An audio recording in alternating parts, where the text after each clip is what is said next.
lovely woman, agreed to do this presentation on Monday. I had a presenter who could not come, and she let me know on Monday, and I started making some phone calls. And my idea for how we would spend this time, I guess I can just sort of spin around. My idea for how we would spend this time is to consider simply holding space for people and simply holding space for ourselves, and consider presence and simply being here, and with no particular intention, and to just be present to what our clients and what ourselves are telling ourselves. And it seemed like a really good way to kind of start things off for these 4 days. And so Deborah's fabulous qualifications are now in the program doing a sticker. Yeah, that's what happened. And I'm excited for what comes next. So Deborah. I come from no experience presenting this, but in terms of working with children, or well, I do work with children. So I am a mind-body therapist practicing the Rubenfeld synergy method, which is a form of somatic psychology, or anyway, it's I touch and I talk at the same time, and the talk is based on Gestalt theory, and then over the years I ran into this guy Todd Jackson. I don't know if anybody knows him, and I've been studying biodynamic cranial with him since 2005, and that has totally shifted my practice. And I gave this a similar presentation to the Rubenfeld community in May, and they had asked me, how has cranial therapy, how have you integrated cranial therapy into your practice? And I realized, I guess I really have. But I remember the first time I had spent a week with Todd, and then I came back to my office and I put my hands on my client, and I'm like, I didn't know what I was doing. It's like, how am I listening? Anyway, but over the years I have integrated it. And what I told my community was that craniosacral has just so deepened my practice. It's like broadened my continuum from where I can meet my clients. And on your handout, you kind of see this little model, because I can talk with my clients, and then I talk and touch, and then very often the session may drift into a cranial-like session. And as you can see, the arrows go both ways. So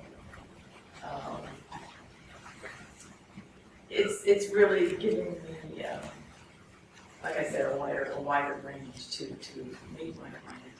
And I'm imagining most of you meet your client, you talk to them first, and then you kind of talk to them while you're touching them when you are doing your work, your cranial work. And so what I have found, and even though in Gestalt therapy, relational Gestalt therapy, and in Rubenfeld synergy, we were taught to be ourselves, to be authentic, to be human. It's human-to-human interaction that is really of paramount importance. And so I think with the cranial, to me it was a different level. It helped me be more human to human than I had been previously. In that, feeling what we feel in our body and the feeling is just amazing. And so, but what I also found is that being present to self was of paramount importance for me to meet my client in this envelope. And so I'm making a case, trying to make a case for non-doing, and I am a biodynamic trainer therapist. So I'm just going to read you just a couple little quotes. So from the Gestalt therapy perspective, okay, so we're just talking with each other. One of the pillars of relational Gestalt therapy is the I-thou relationship. And I-thou, they're referencing Martin Buber. And he says, this is just a little quote, essentially, the I-thou relation or dialogue can be seen as a specific form of a contacting process between two people, through which each person realizes most fully his or her distinct humanity. For a person's humanity is manifest only in dialogic relation to others. It emerges from and requires self-awareness, a uniquely human characteristic. This specific form of contacting requires elements of the interhuman to be present for dialogue to occur. And so the qualities of this presence are non-hierarchy.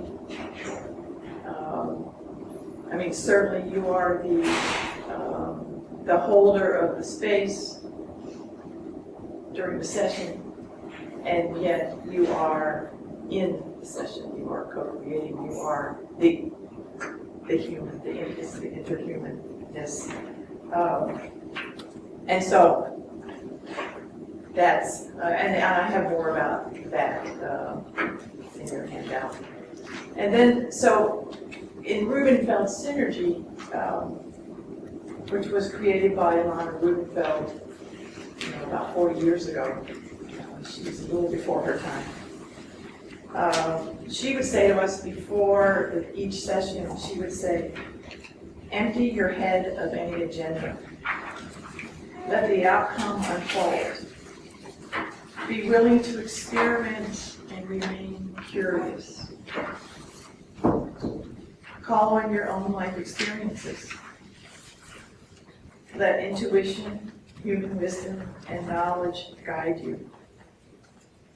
And listen to the signals of your whole body.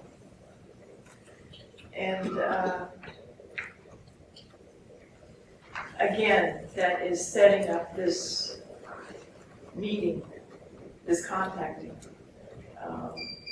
without agenda and with authenticity. And then, of course, you're all familiar with the cranial realm, and I want to quote my teacher, Todd Jackson, who feels that presence is,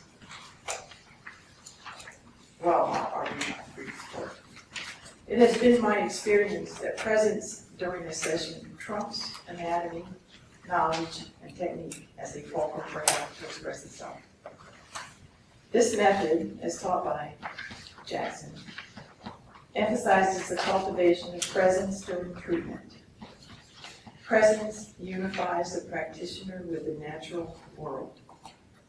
Presence helps the client access healing resources. Presence operates unlimited by the boundaries of technique, knowledge, and anatomy. When the practitioner finds the right relationship to the present moment, Presence does what is needed without any effort on the part of the practitioner. So how do we cultivate this kind of presence? I think when I work, I hear, again, my teacher's words, thinking about what I'm going to do next, diagnosing, imposing treatment, all this client, will they come back? Something's got to happen. I mean, radio sessions, people, I don't know what you say after the session, and they ask you what happened. So there's a lot, what he calls noise, that gets in between my presence and my treatment in the session. So it's really important to do your own work so that you know where you are, how you're functioning, how you're feeling before you engage with your client. And I have been cultivating this for years, and I will be cultivating it until the day I die, I'm sure. And so so the question I ask myself, do I trust the wisdom of my client's body to come forth and guide me as a practitioner? Do I dare trust my felt sense? And like having faith, because I've experienced it, and I think it's true.